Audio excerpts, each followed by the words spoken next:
Par veikalos iegādātajiem pārtikas produktiem, tātad sūtības ieteikas par sabiedriskās ēdināšanas uzņēmumiem, tostarp ēdināšanas skolās un bērndārzos. Bērnu slimnīcas jaunajai neatliekamās palīdzības centra un ambulatorā veselības centra ēkai atzīmēs pāri svētkus.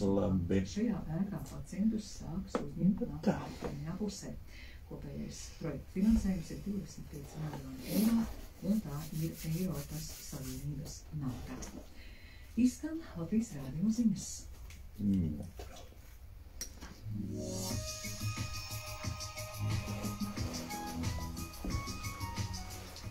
Latvijas vidas geoloģijas un meteoroloģijas centrs informēja par apmēram 10 grādu. Bet nē, tas gan būtu labi, ja to viešas šito te gabalīti noņemt nost tagad. Jā, tas sitas parasti. Pulkstens mazāk, parasti redzami daudz, tad jā, tad atkal. Un tad, kad drusku tad jau būs tā viss iesiluši, tad arī pa daudzīm tās pakaļ galvas nevajag.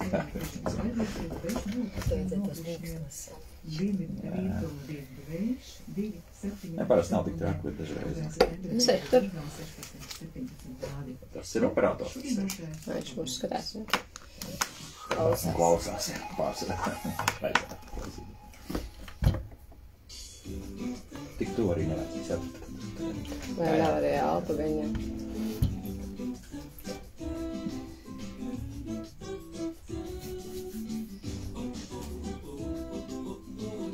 Galva neitrāla.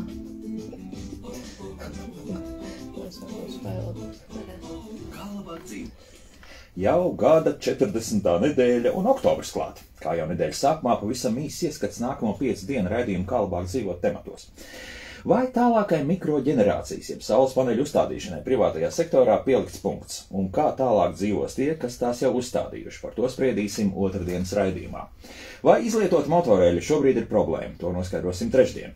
Par Pasaules psihiskās veselības dienu ceturtdien, bet Latvijā un Igaunijā būs vairāk dabas turismu piedāvājumu, par to sarunu piekdienas raidījumā. Šodien gan par ligu, kas rada miljoniem eiro liels zaudējums tautsaimniecībai un kas būtiskāk krietni samazina sirkstošo dzīves kvalitāti. Un tas viss šodien raidījumā kā labāk dzīvot. Mārtiņš Paiglis pie studijas pults, Loreta Bērziņa raidījuma producenta un es Elsjansons šajā studijā. Esiet sveicināti! Pasaules veselības organizācija šo slimību ierindojas starp tām 10 slimībām, kas atstāja vislielāko iespaidu uz cilvēka dzīves kvalitāti, jo ar to sirkst vairāk nekā miljards cilvēku visā pasaulē. Runa, protams, ir par migrēnu. Kā ar to sadzīvot, varbūt izārstēt, par to šodien. Mani studijas viešņas Gaļzara slimnīcas galvas sāpju vienības vadītāja Līga Mekša, sveicināti. Labrīt. Un Latvijas galvas sāpju pacientu biedrības pārstāve Karina Zaņģa, sveicināti. Līga, izstāstiet lūdzu, ko mēs šobrīd zinām par migrēnu? Varbūt tādos pārāk sarežģītos terminos, bet tomēr tās galvenās lietas, kas saistāts ar migrēnas, ne tikai pašu migrēnu, bet arī ārstēšanu. Tad tā kā par pašu migrēnu vai tā kā par ārstēšanu? Nu, sākam par migrēnu. Par pašu migrēnu. Mēs zinām to, ka tā ir īsta slimība, un cilvēki no tās cieš. Tā nav iztēlota iegriba, kas kādreiz varbūt tik biežāk uzskatīts. Un migrēna tās ir vidēji stipras līdz ļoti stipras galvas sāpes, kas parasti ilgst no 4 stundām līdz 3 diennaktīm. Tās var būt gan vienpusējas, gan divpusējas. Tās var pavadīt nepatika pret skaņu, gaismu, smakām, sliktu dušu un pat vemšanu. Un to laikā cilvēks nav spējīgs turpināt ikdienas fiziskās aktivitātes un parasti nespēja pilnvērtīgi turpināt funkcionēšanu, arī darba kvalitāte ritīgi zūd.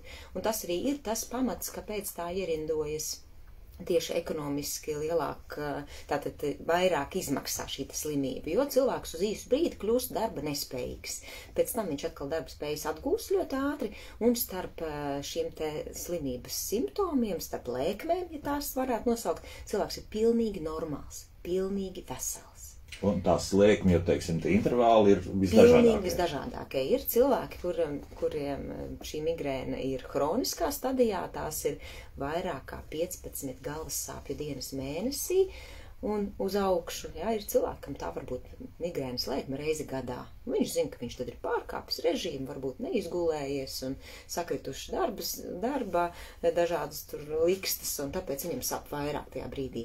Jā, migrēna ir arī saistīta ar ikdienas dažādiem triggeriem, ja tos varētu nosaukt. Palaidē mehānismiem, kāda sauksime. Palaidē mehānismi būtu drusku savādāk, jā, tad tie palaidē mehānismi ir mums katram iekšā, tātad sāpes pēc būtības ir biopsihosociāls fenomens. Tātad katram mums iekšā ir tā bioloģija, cik ātri molekulas skrien, cik ātri tās ir gatavas reaģēt un cik lielā mērā, cik daudz tās mums izdalās. Ja?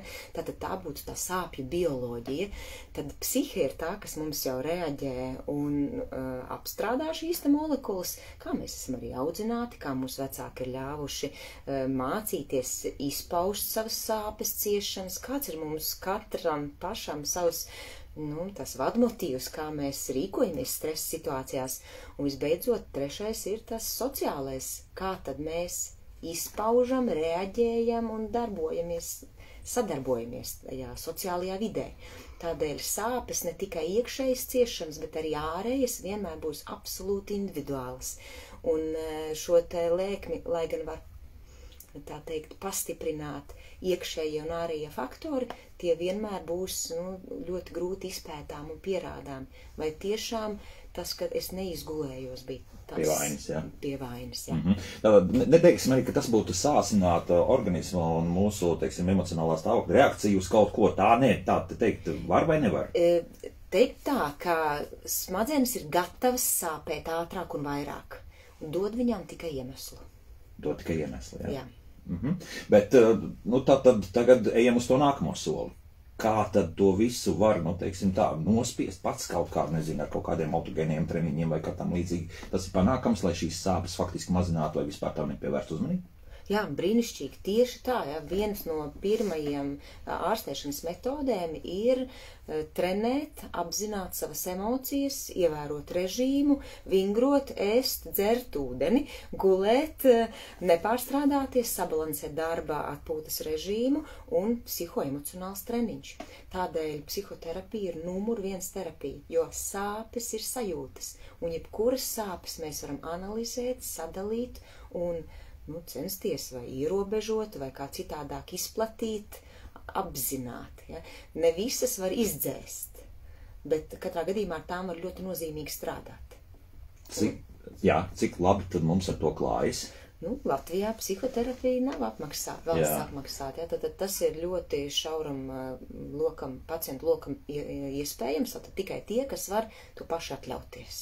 Bet tas noteikti ir rekomendējums. Un pašmācību ceļā daudzi spēj šo te arī apgūt, mācīties. Tagad ir daudz lekcijas pieejamas. Ja? Vispopulārākā psihoterapija ir kognitīvi behaviorālā terapija. Tātad terapijas nosaukums pats pasaka prāta uzvedības terapija. Atlasīt savus klupšanas akmeņus, kurā brīdī domas kā aitas sāk maldīties, viņas salasīt atpakaļ, koncentrēties uz režīmu, uz psihoemocionālu stabilitāti, ja? Bet tas ir ļoti nopietnas darbs ar sevi, pastāvīga meditācija, elpošanas vingrinājumu.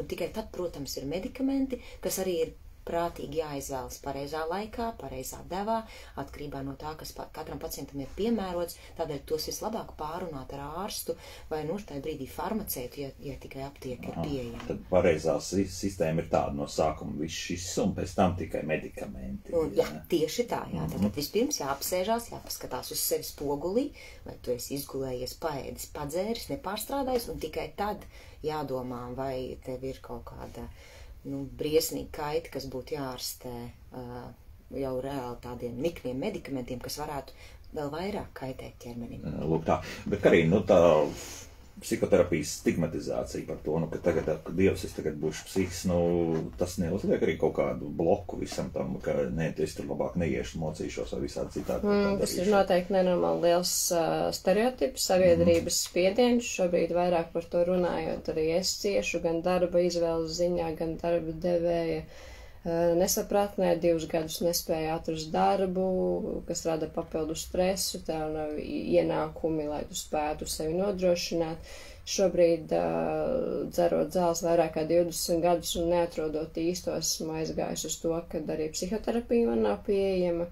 tie paši uzturbagātinātāji, kas palīdz nedaudz mums sevi normalizēt, arī jau vakar iegādājoties ikmēnešu davu jau ir 70 eiro plus terapijas, vidējās izmaksas, ko es minu šobrīd ir no 250 līdz 500 eiro. Tikai tam, jā? Jā, tikai šai diagnozai, ko esmu secinājusi, un, protams, tas ir ļoti liels darbs ar sevi, psiholoģiskās traumas, bet, diemžēl, psihoterapiju apmeklējot, pareizi doktori minēja, ka tas nav visiem pieejams, teiksim, man ir DKT vairāk terapija pieejama, kas ir atkal, kur tu atrodies, vai tu esi Tukumā, Rīgā, reģionā, ne visiem pieejams, varbūt man meditācija, joga nedara, katram ir savs, tas ceļš ir nenormāli milzīgs, un, diemžēl, ceļš uz diagnozi arī nav 1 stundas vai gada garumā, tie ir vairāk izmeklējumi, vairāk speciālisti, ar kuriem tev sakrīt, ļoti liela analīze ar sevi, vēlme vispār to darīt, spēt piecelties, nekrist depresijā un izprast pašam sevi, un tad jau, kad tu izproti, tad tu kļūsti mierīgāks, un nākamais jau tas mans solis bija dalīties, vai mēs neejam uz tām burvju tabletītēm, lai neveidojas zāļu atkarība, ka mums izgāja cauri, un temats ļoti garš, ēšana, miegs, jā, režīms, hobiji, draugi, darba vide, nenormāli visi ietekmē. Viss, protams, jā, iet kopā. Bet, Karīna, par to speciālu uzturu, ko tas nozīmē? Kas tas tāds ir? Katram tas ir ļoti, ļoti savs. Kā minējāt, triggeri izraisītāji, kas pirmkārt ir, nezinu, piena produktu izslēgšana, cukurs, keto diēta, šobrīd, ko mēģinu, ūdens daudzums, miega daudzums, kas katram nav vienāds, izslēgt, teiksim, kas ir viennozīmīgi noteikti pūdētie sieri, vīns, vairākas tādas lietas, kas katram, protams, izraisot jāskatās ir, bet tas ir nenormāli saistīts pilnībā ar visu ēdu, gulī, dzīvo, elpo, dzer, pilnīgi visu cilvēku apkārt. Visi ietekmē mūs. Tātad arī ēšanas bauda, principā, ir stipri jāierobežo. Jā, veklere man vairs nav top 1, es nevaru. Tātad, bet tas atkal katrs cilvēks individuāli tad iziet cauri visai šai garai, teiksim, tā pārtiks produktu arī ķēdei, kamēr tu saproti, kas kārtjo reiz var būt šis triggers. Jā, ir apskatām cilvēks, kas mums tur apkārt, darba vide, joma, hobiji, viss tur ir jāizslēdz pilnībā. Nu, tas ir milzīgs sevis analīzes darbs. Redz, kā dažreiz pasauli paiemet pati kaut kādu pagalīt arī mūsu raidījumu tematam. Vakar, burtiski Twitterī skatos, ja Viksaka tagad, jāsaka, parādījās kādas kundzes arī stāsts par to, ka viņa uzdod jautājumu mūsu atbildīgajām, nezinu, vai amatpersonām vai iestādēm par to, ka kāpēc, piemēram, daži labi, kad runājot par zālēm, kādas konkrētas labas zāles, kas palīdz maksā pie mums reiz 3 vai reiz 4 dārgāk nekā, piemēram, Polijā. Jā? Tātad šāds ieraksts bija. Tagad, jūsu komentārs, vai tas tiešām tā ir un kāpēc mums ir tik dārgas zāles tādā gadījumā? Jā, es nevarēšu komentēt šo te zāļu tirgu. Es patiešām tajā ļoti slikti orientējos. Tas, es domāju, ka es varu tikai aicināt mūs visus vairāk aktīvāk reaģēt. Tam nepiekrist, jā. No uz to reaģēt, jo patiešām savu pacientu vidū es arī redzu, ka ļoti daudzi pacienti iegādājas medikamentus ārvalstīs. Jā, braucot caur Poliju, speciāli pērk, lai atvestu šeit. Jā, un ja man prasa, doktori, vai es to varu darīt, es noteikti nebūšu tā, kas teiks nē. Es teikšu, jums šīs zāles ir vajadzīgas, jums tās ir jāiedzer laicīgi, un godīgi sakot, man nav pamata viņam teikt, lai viņš neiegādājas tur, kur viņš tās var atļauties. Karīna, jā? Es dodos ceļojumos uz Liepāju, vai Liepāja, Saldus, Klaipēda, Lietuva ir maksimālais mērķis, vistuvākais Latvijai. Zinu medikamentus, kas varbūt man palīdzēs, kuras neizvēmšu, es viņu nopērku, viņš ir 3 reizes lētāks Lietuvā, un šobrīd jau gadu es to daru. Jā, bet tas īstenībā nav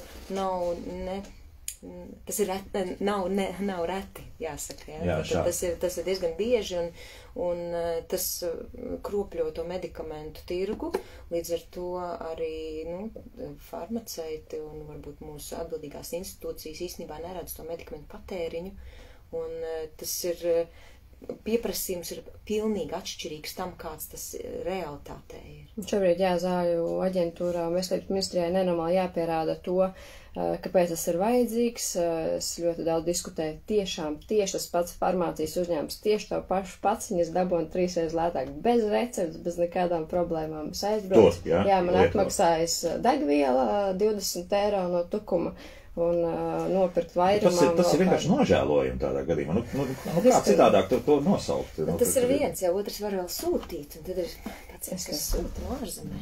Es aizbraucu nopērkt pārtiku, kaut kāds tos saimniecības preces, tur daudz kas ir lētāk, pajautāju grupā, kam vēl atvest, un tad es tur vairākiem atvedu.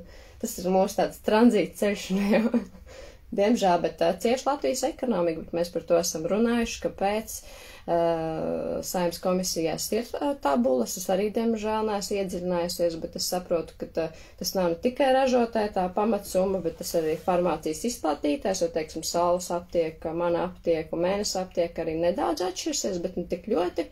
Bet tad nav skaidrs, kāpēc tieši Latvija un kāpēc tieši 3 reizes dārgāk. Jo, tie tirgi jau nav tik radikāli atšķirīgi pēc savu lielumu, jā. Jo parasti kāds saka, tur iedomājieties Polijā uz tiem 40 miljoniem iedzīvotāju, viņi tur var atļauties tur nomest to cenu, bet starp Lietuvu un Latviju nav tik liela taši. Arī darba samaksums jau nekas gluži neatšķirās, mēs esam ļoti līdzīga Liepā. Lietuva, jā, klājas. Tā skaitā, jā. Lielākoties jau tās pārstāvniecības arī ir uz Baltijas valstīm. Bet tas ir, jā, tas viens no tiem risinājumiem, bet es arī lasu tur to, ka, tām arī ar zālēm un pretsāpju līdzekļiem rodas kaut kāds aburtais loks, ka tu esi spiests visu laiku lietot, un tad kaut ko mēģini vēl pielikt klāt, un līdz ar to arī šāda tā veselība tiek bendēta drusku citādā. Jā, tas sauc par medikamentu atkarīgām galvas sāpēm, kad viena lieta pavelk līdzi otru. Tāpat ar jebkuru lietu, ja mēs ēdīsim par daudz kūkas, arī būs slikti. Un ar medikamentiem ir tātad bieži lietojot medikamentu. Viena lieta, kā šīs ķermeņa mazās šūnas un spēja reaģēt uz vielu kā tādu samazinās. Otrs, ķermenis kļūst pārāk uzbudināts šūnu ziņā, lai spētu nomierināt un mazināt šo savu sāpju aktivitāti. Un trešais vienkārši ir viena viela ķermenī, kas ir pa daudz. Un tad jau tālāk mēs varētu arī iztēloties bojātas nieres, aknas, asinsvadu sieniņas, kas reaģē uz bieži lietot medikamentu, iespējams kādas asins reces traucējumus, kas varētu rasties, piemēram, bieži lietojot aspirīnu vai kādu citu. Jā, arī, un tātad tālāk citu orgānu iespējami bojājumi. Un lai neiekristu medikamentu atkarīgu galvas sāpju važās, atkal tie pirmie likumi, par ko es sākam runāt. Es dzert, gulēt, vingrot, psihoterapija vai iespēja robežās, kādu citas adaptāciju var sev pielāgot, bet tad ir medikamenti, kurus izmanto profilaktiski, lai mazinātu ķermeņa spēju sāpēt. Mazina smadzeņu aktivitāti. Tie ir tā saucamie vecās paaudzes migrēnas profilaktiska līdzekļi. Tie ir pretepilepsijas medikamentu grupa, asins spiedienu un pulsu koriģējošu medikamentu grupa un antidepresantu grupa. Tātad vēlreiz nav jābūt cilvēkam ar epilepsiju, depresiju vai augstu asins spiedienu un pulsu, lai no ārsta saņemtu kādu no šiem medikamentiem ar mērķi mazināt smadzeņu aktivitāti un spēju sāpēt un reaģēt uz šiem sāpju impulsiem. Tas ir vecās terapijas. Jā, bet kā tā terapija ietekmē, manas, darba spējas tādā gadījumā? Tas ir ļoti labs jautājums. Tad, mērķis ir neietekmēt darba spējas, uzlabot darba spējas. Visur ejam roku rokā, cerot, ka mēs dosim vairāk labuma nekā sliktumu. Visiem medikamentiem, protams, ir savas blakus parādības un jāskatās ļoti individuāli, vai ir blakus slimības, kas atļauj šīs blakus parādības izturēt un panest. Un tādēļ ir ļoti, ļoti labi, ka pasaulē ir radīti speciāli migrēnai medikamenti, preparāti, kas ir arī Latvijā pieejami. Patreiz tie ir ļoti dārgi, un tos atkal var atļauties ļoti šauras sabiedrības loks. Un šobrīd Latvijā iet runa arī par to iespējamu kompensāciju pavisam jau tuvā nākotnē.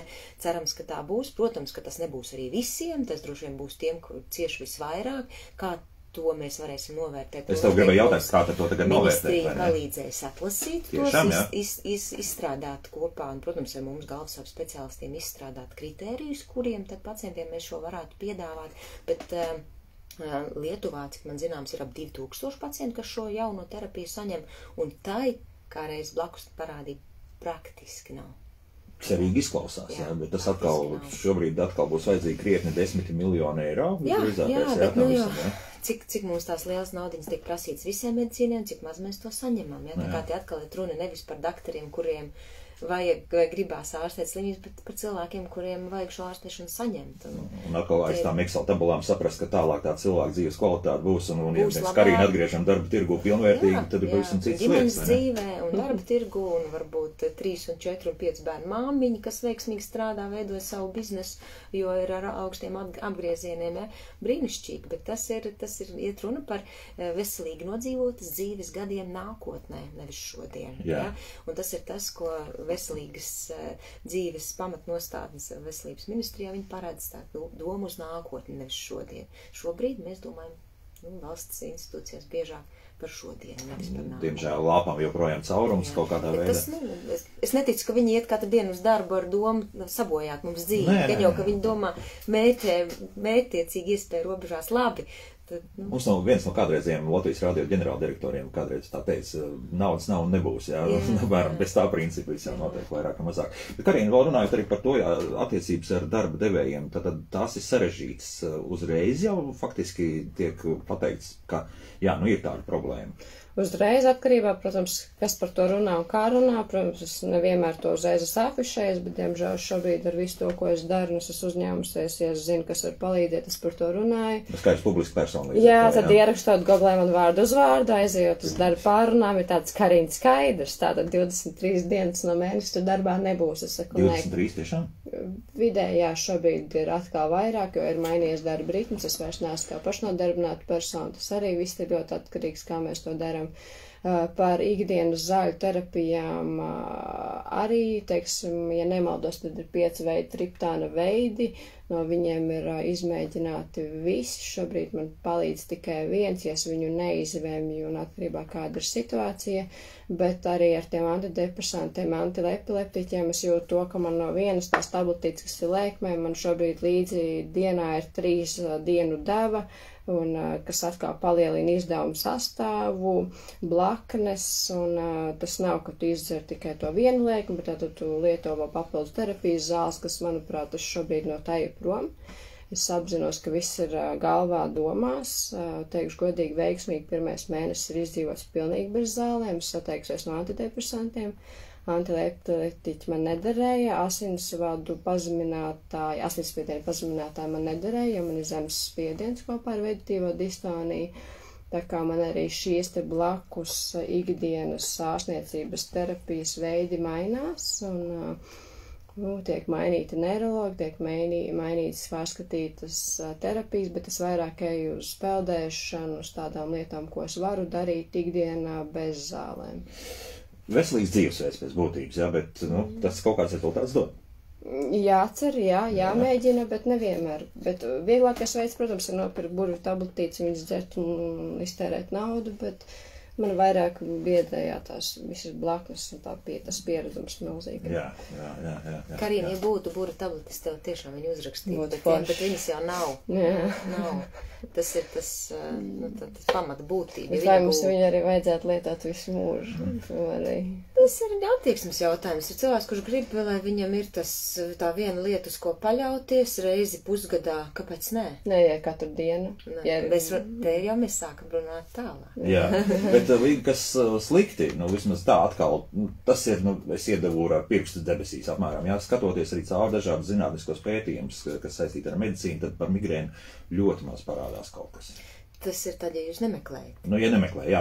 Vienkārši ejot cauri kaut ko, teiksim, medicīnas kaut kādas ziņas. Latviski taču, jā. Nē, latviski skaidrs, bet runājot par anglisko, bet ir, jā, nav tā, ka tas viss ir kaut kādā tikai. Otrādi, varbūt es tajā vairāk esmu iesaistīta, tāpēc es arī redzu šos, un man uzmanība pašai piesaiš šeit raksti, bet pēdējos 20 gadus arī Pasaules veselības organizācijas paspārnē esoša tāda kustība, Lifting the Burden, kas ir tātad jau Pasaules veselības organizācijas paspārnē esoša kustība, kas uzsver šo galvas sāpju radīto slogu pasaulē.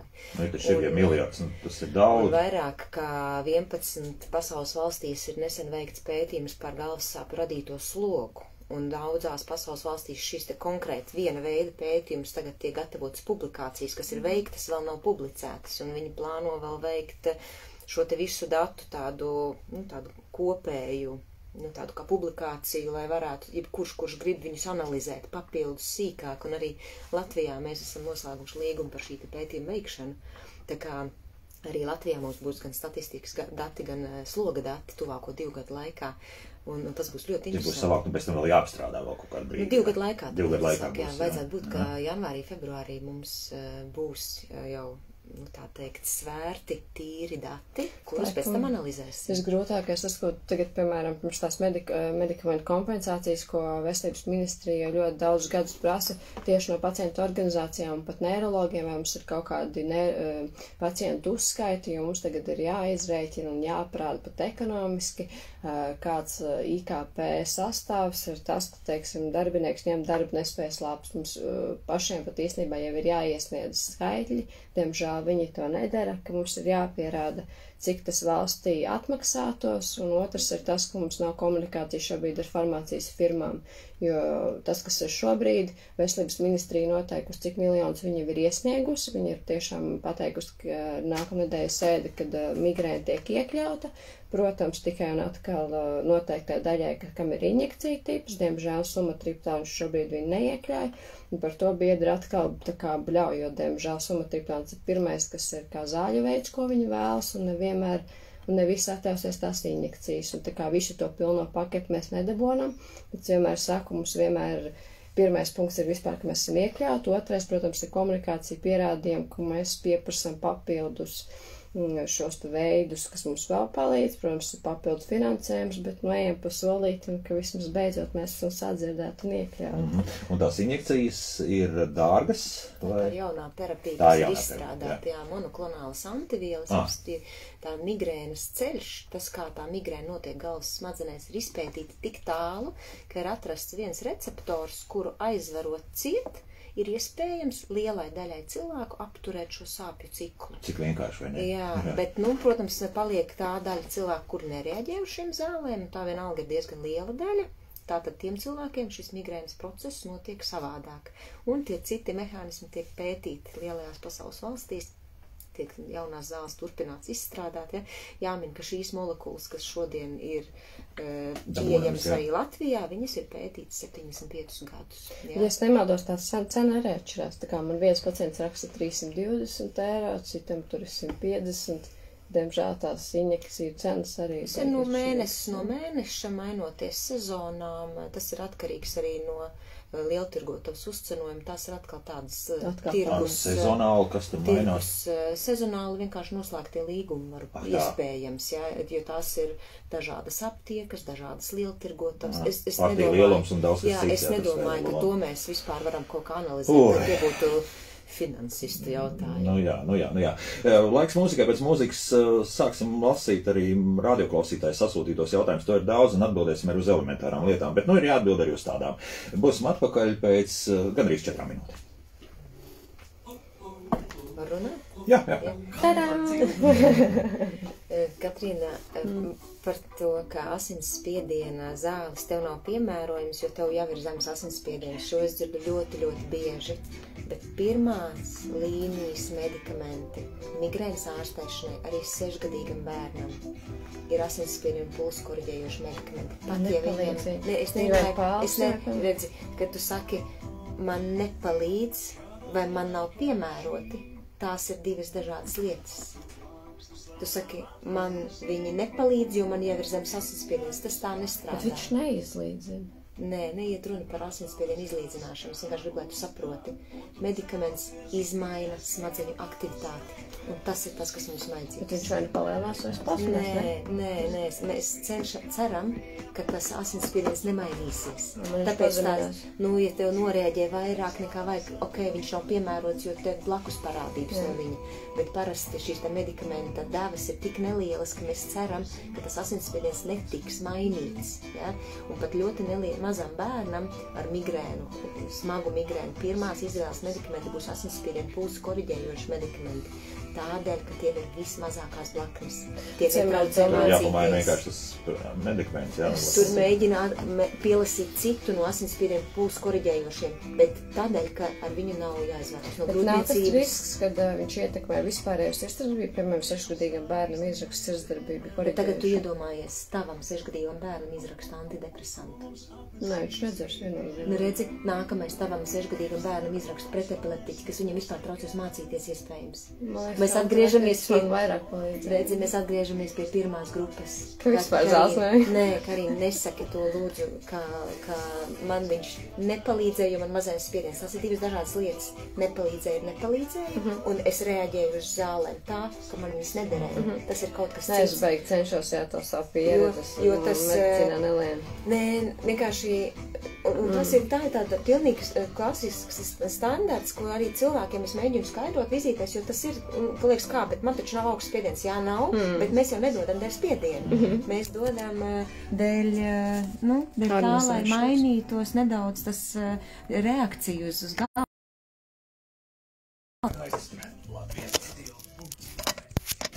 Mājaslapa arī darbojas Latvijas radio.lv, tur tālāk jāatrod Radio 1 un raidījumu, kā labāk dzīvot. Šodien mēs runājam par migrēnu.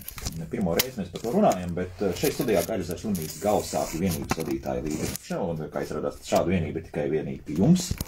Jā, sveicināt visiem. Jā, un Latvijas galvasāpju pacientu biedrības pārstāve Karina Zaņģe. Nu, ko, kā jau solīju, tad pirms mūzikas sākam šobrīd apskatīt tos jautājumus, kas ir iesūtīti mājaslapā, un to ir ļoti daudz. Aina jautā, kā var saprast, ka migrēna ir nevis vienkārši galvassāpes?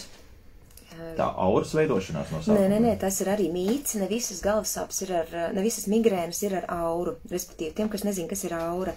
Aura ir reāli neiroloģiskas dabas funkcionāli traucējumi, kas pavada migrēnas lēkmi, kas starp lēkmiem ir pilnībā atgriezeniski. Piemēram, reāli runas traucējumi, piemēram, pazūd redze vai mirguļo redzes laukā pleķi, kuriem nevar cauri redzēt.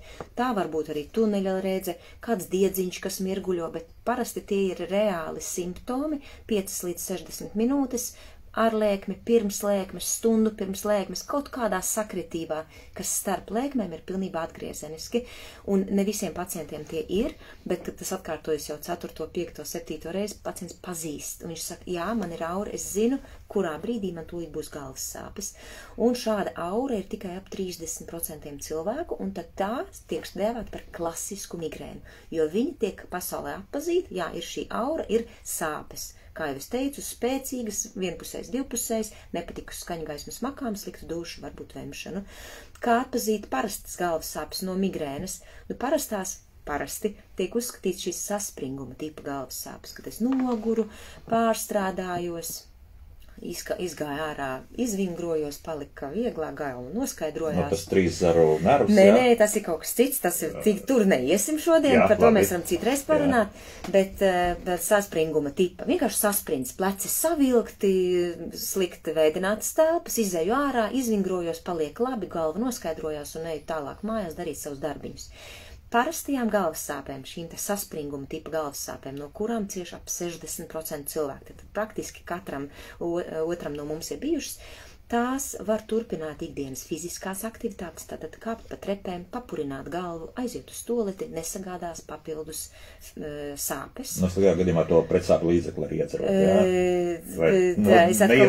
Es atkal teikšu vingrot, režīms, izkustēties, darbā vienā sēdus pozā no vairāk kā 3 stundas, piemērot darba galds, krēsls ar atzveltni un viss tam līdzi, un tikai tad tableta, ja nepalīdz visi izkustēšanās. Savukārt pie migrēnas visi šīs it kā cilvēkam ierastās lietas, uzkāpt pa trepēm, papurināt galvu, piecelties, aiziet ātri uz labierīcībām, tas sagādā pastiprināšanos. Sāpes pastiprinās, tās nav vienkārši sāpes. Tur jau ir tā lieta, ka migrēna nav tikai sāpes. Tā ir visa tā nespēja koncentrēties, nespēja turpināt ne fiziski, ne garīgi kaut ko darīt, darbu, jā. Un nepatikas uz skaņām, gaismām, smakām. Cilvēks faktiski tumšā istabā ar spaini pie gultas, ja viņš nespēja turpināt, ar to viņa atšķirās. Tas var būt tādā sakāpinātā, ja, variantā, ja. Reizēm cilvēki tiešām grūti atšķirt, bet tad mēs mēģinam izvilkt to stiprāko lēkmi. Vai stiprākās lēkmes gadījumā tomēr nebija sliktā duša un grūtības koncentrēties. Un ja bija, tad visticamāk tās ir tomēr migrēnas. Jā, bet Līga, vai tas nozīmē to, ka, ja pieņemsim tādas galvas sāpes atkārtojas regulāri, mēs to uzskatīsim jau par migrēnu vai nē? Nē, regularitāte norāda tikai uz to epizodiska vai bieža vai hroniska. Te mēs skaitīsim vienkārši biežumu. Ir jautājums, vai tu spēj sadzīvot ar savām sāpēm? Ja tas tev traucē ikdienā, Lūdzu, risināsim jautājumu. Vai tas ir kāda problēma struktūra, mugurkaulā, sprandā, vai klasiski darba poza, kurā mēs ikdienā pārāk maz kustīgums.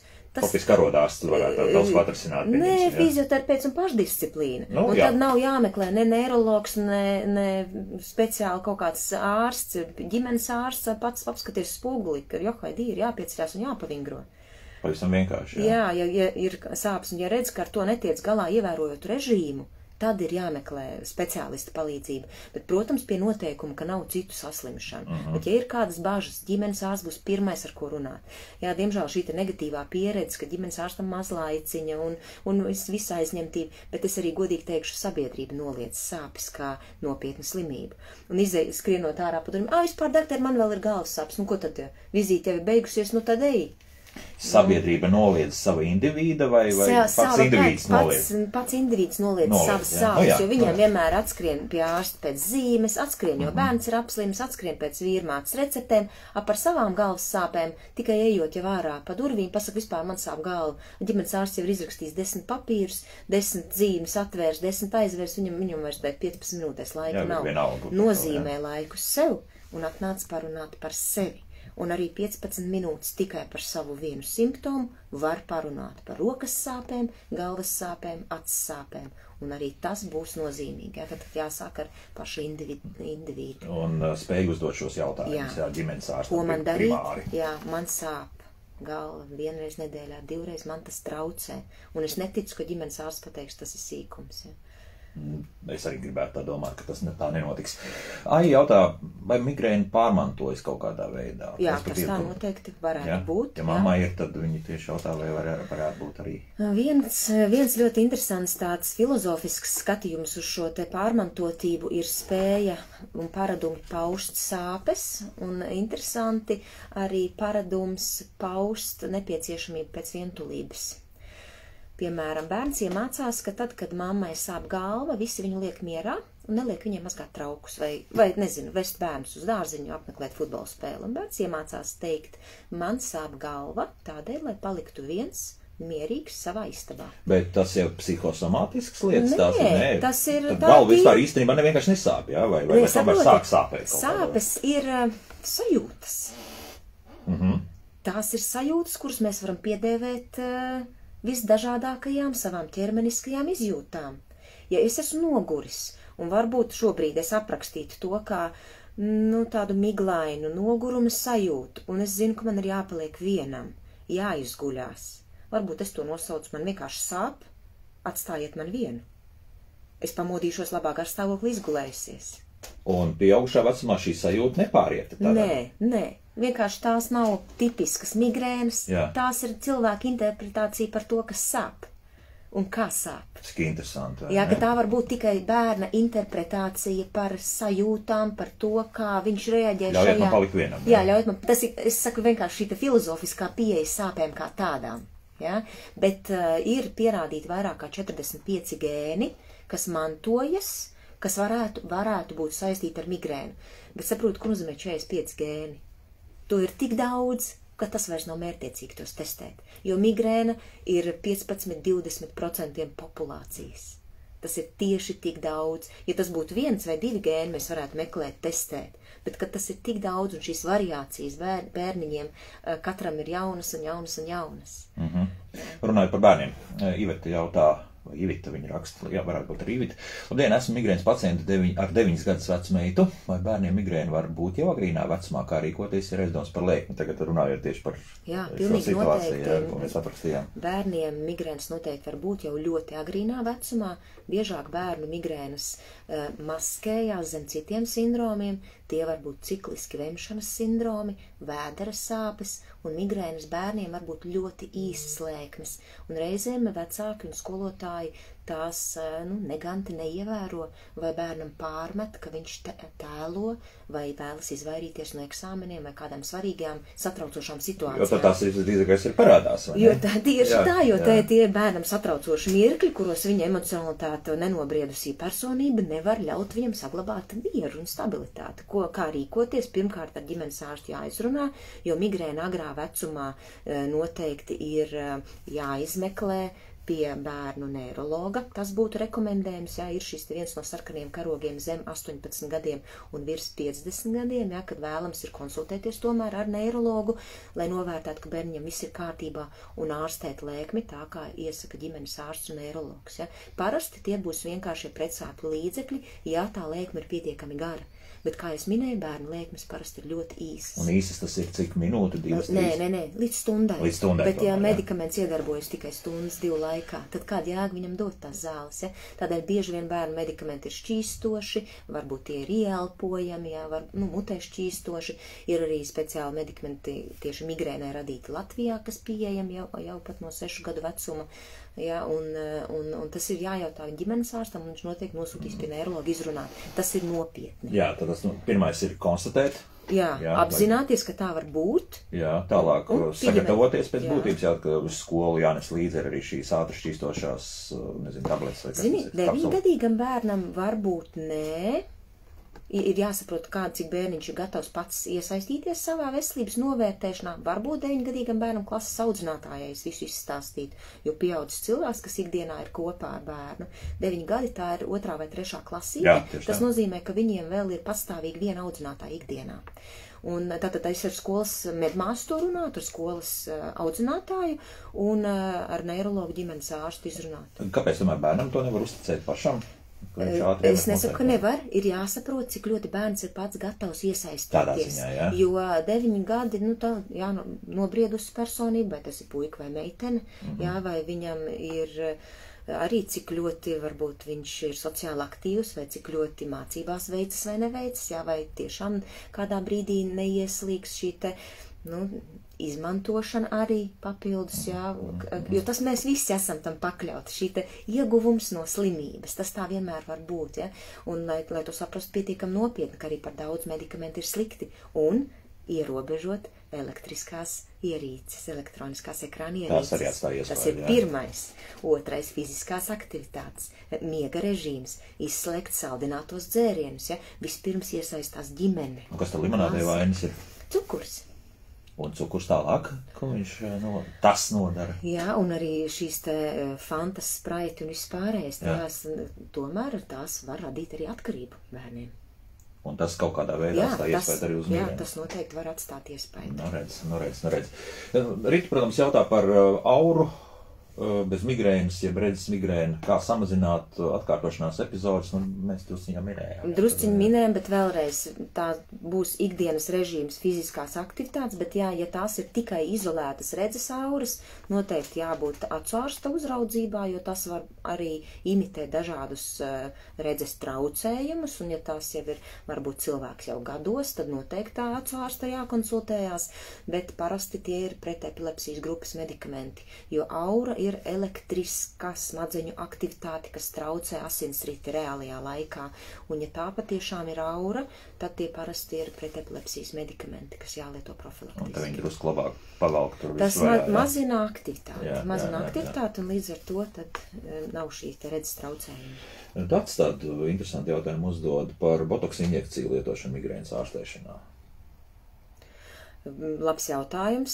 Arī Latvijā ir šī terapija pieejama. Onobotulīna toksīns A ir tas medikaments, kas ir pasaulē pierādīts lietošanai, un šis te klausītājs minētais brands ir vienīgais, kam ir veikti pētījumi Amerikā. Pat tā, jā. Jā, 2010. gadā šajā te ASV Food Drug Administration, valsts zāļu aģentūra apstiprināja onobotulīna toksīnu lietošanu. Un kā tas viss sākās? Tas ir interesanti, ka ilgstoši botulīna toksīns tika lietots dažādām muskuļu sasprindzinājumu ārstēšanai un pārāk lielas svīšanas ārstēšanai, un tad drusku arī kosmētikā, kosmetoloģijā. Mēs pārvērtās par daudz miljardu biznesu. Jā, un tad ir kāds no šiem te plastiskiem ķirurgiem, daļai pacientu, kuram saprat, ka viņam gluži nevajag visu griezt, sāka veikt šīs te injekcijas. Un saprat, ka tām pacientiem, kurām ir injekcijas, viņi sāka sūdzēties par mazā galvas sāpēm. Nevis sūdzēties, bet priecāties par to, ka priekš galvasāpes pāriet. Jā, sakot, jā, ka tas mazina arī galvasāpes, un tad īsti nevarēja saprast, vai tas tā kā no tā, ka viņas ir smukākas, gludākas, tā teikt. Jā, tā emocionāli labāk, jā, bet, tiešām veica milzu pētījumu un pierādīja, ka onabotulīna toksīns A ir efektīvs hroniskas migrēnas ārstēšanā. Viņš samazina sāpju molekulu izdalīšanos nervu galos, un tādēļ to injicē pierē, deniņos un galvas matainajā daļā, tai skaitā arī plecu joslā, vietās, kur ir mazie nervu gali, kas izdala sāpju molekulas. Ja? Tad tā ir tāda kā iedarbība ārpusē, kas samazina nervu šūnu spēju reaģēt. Jā, bet kas notiek, teiksim, ar pašu ķermeni tādā gadījumā? Tā teikt, bieži vien cilvēki prasa, kas tad es nejutīšu, jusšana saglabājas. Tātad botulīna toksīns iedarbojas uz muskuļu šķiedru šo te novadi, ja? Samazinās spēju saraukt pieri, bet galvas matainajā daļā jau muskuļus mēs neizmantojam. Nē, es vairāk par to plecu joslu. Nē, tās ir zemādas injekcijas, kas tik nelielā devā, ka tās neietekmē tonusu, praktiski nemaz. Ja galvu varēs noturēt. Ja galvu nevar noturēt, tad tas ir pa daudz un veikts nepareizi vai kāda kļūdas sistēma. Bet jā, tad samazinās šo te kopējo sāpju molekulu izdalīšanās un ilgtermiņā turpinot šo terapiju, smadzenes sāk atpūsties. Princips tieši tas pats, kas jebkurai profilaktiskai terapijai. Ilgstoši samazinot aktivitāti, mūsu iekšējie atsāpinošie ceļi atgūst savu spēku. Mēs paši atgūstam ticību tam, ka mēs varam dzīvot bez sāpēm, mainās laiks. Rūpirības pazudušas. Mums vairāk, jā, rūpirības tas arī uzreiz pazūd, bet mēs varam vairāk veltīt laiku visām tām ēst, dzert, gulēt, vingrot, meditēt, jā, un varbūt veiksmīgāk strādāt un pelnīt. Bet tas ir naudas ieguldījums. Tas ir, jā. Pie mums mākās to taisīt? Jā, mums taisa vismaz 3 centros galvasāpju speciālisti. Galvasāpju speciālisti? Jā. Nevis plastiskie ķirurgi vai citādi. To dara arī muskuļu distoniju ārstēšanai. Ārsti, kā neirologi, tieši speciāli muskuļu distonijām, kur muskuļu tonusi dažādi, ja? Un arī rehabilitologi to dara, piemēram, rehabilitācijas centrā Vaivari, bet viņi to dara distonijām, tonusiem, dažādām seku parādībām pēc traumām, ja? Terapija ir zināma, Ir zināma un daudzus gadus Latvijā. Jā, labi. Tā, vai migrēnu var izārstēt bez zālēm, ievērojot tikai diētas, vingrojot, meditējot?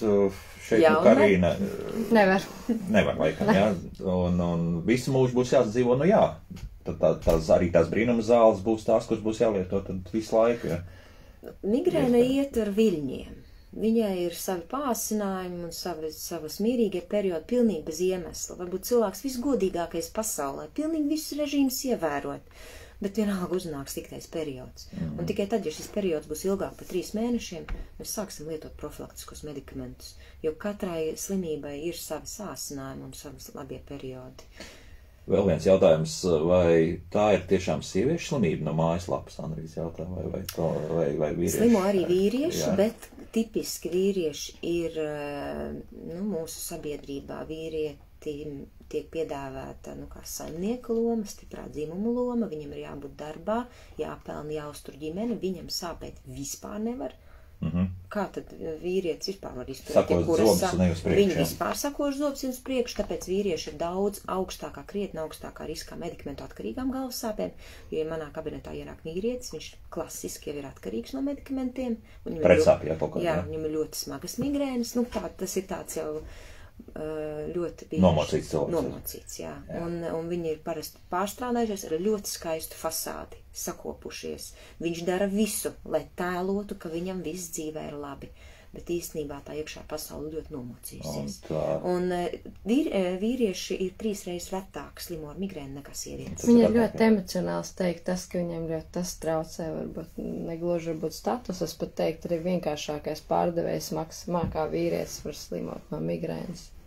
Nav, te ne sociālam statusam galīgi nav. Nē, statusam nē, bet viņš vienalga centīsies noslēpt to visiem spēkiem. Tāpēc, kā meitenes. Pat ļoti labi pat mēģinās maskēt visu, jā.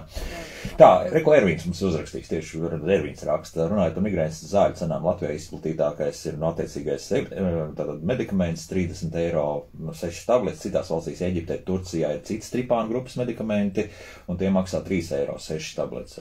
Ar ko šie tripānu grupas medikamenti atšķirs un vai ir savstarpēji aizvietojami? Tie noteikti ir savstarpēji aizvietojami, un atšķiras ar molekulu. Jo šobrīd no visiem ceļojumiem atvests ir kaudzes ar tabletēm, domājam, cik tas ir droši, jo ievērām lētāk, tad bažas pastāv par to, ko tur īsti pēc, gan Turcijā, gan Eģiptē.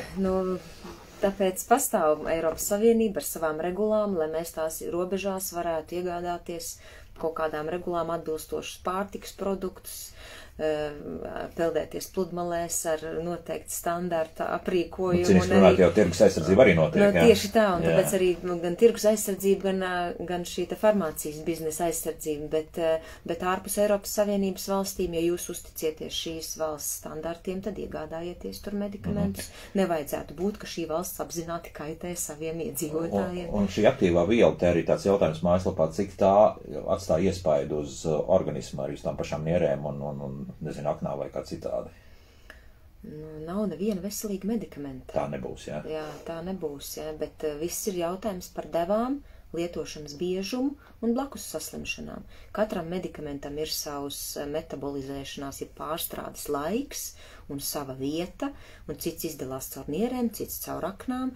Ir daži triptāna grupas medikamenti, kur ir atļauti lietot arī grūtniecības laikā un arī bērna zīdīšanas periodā, tā kā to var droši darīt. Jo par to arī sapcīt jautājums ir, kā tas atstāja, vai tā aura kaut kādā veidā uz topošā bērniņa veselību kaut kādā veidā atstāja iespēju. Jā, šis ir tāds arī ļoti emocionāli svarīgs jautājums, jo tas, kas kaitē visvairāk, ir mātes zemā pašaprūpe un potenciāli iespējama pēcdzemdību depresija, ja viņai ir smaga grūtniecība. Bērniņam viss būs kārtībā, viņam būs sava dzīves pieredze, bet ja viņam ir nogurusi, bezspēcīga māte, kas galvu nevar pacelt no gultas un visu laiku viņai ir migrēnas lēkmes, viņam būs gaužām bēdīga bērnības pieredze. Migrēna autovadīšana. Lūdzu, vadiet. Galīgi traki. Man ir 3 avāriju pieredzes, neiesaku. Tomēr, jā, izvērtēts. Vai ir vērts lēkņu laikā, jā? Jā, ļoti riskanti. Karina, laikam jārunā par lēkņu periodu, es runāju par starplēkņu periodu. No, jā. Mēs uzreiz katra no savas pozīcijas. Protams, lēkņas laikā droši vien nevajadzētu sēsties pie stūras. Bet tas noteikti stress, ka tu pēkšņi iedomājies, tu sāc just, ka tā daura nāk virsū un tu atrodies pie mašīnas stūras, un ja tu atrodies starp Saldu un Liepāju, tad tas nav gluži tā kā Rīgā izkāpt ārā, nomet mašīnu un tad gaida, kas tālāk notiks, vai ne? Ir šie pacientu stāsti ir tādi, pazūd redze, tuneļa redze, neredz mašīnas, kas brauc garām vai nav kur apstāties, ir nakts tumšā puse un nevar apstāties, jo pļavai ir grāvs blakus. Protams. Tā kā ir daudz vēl jautājumu. Mums ir milzīgi daudz jautājumu vēl mājaslapā, uz kuriem vajadzētu atbildēt, bet vienkārši laiks mums ir beidzies. Es droši laikam rekomendētu ar Latvijas pacientu biedrību droši vēršamies jautājumu atbildes, vienmēr no manas puses, no biedru puses ir tā kā atbalsts ir, nesam vieni un meklējam informāciju. Kur Facebookā meklēt? Facebook Latvijas brīvā Latvijas galvasā pacientu biedrība, galvai LV, tā kā droši rakstam. Būs atbildes arī tiks saņemts, jā. Gailzars slimnīcas galvassāpju vienības vadītāja Līga Mekša un Latvijas galvassāpju pacientu biedrības pārstāve Karina Zaņģa bija kopā mums. Paldies, dāmas, par sarunu, veselību un lai izdodas, lai viss sanāk tā kā vajag un lai tās brīnumzāles arī pie mums ir pieejams un apmaksātas arī daļēji no valsts. Rīt tad mēs par kādu citu no daļēji no valsts apmaksātu savulaik pasākumu, kurš tagad izvērties tāds diezgan jokains, kas mums ar to mikroģenerācijas valsts paneļu uzstādīšanu tālāk notiek.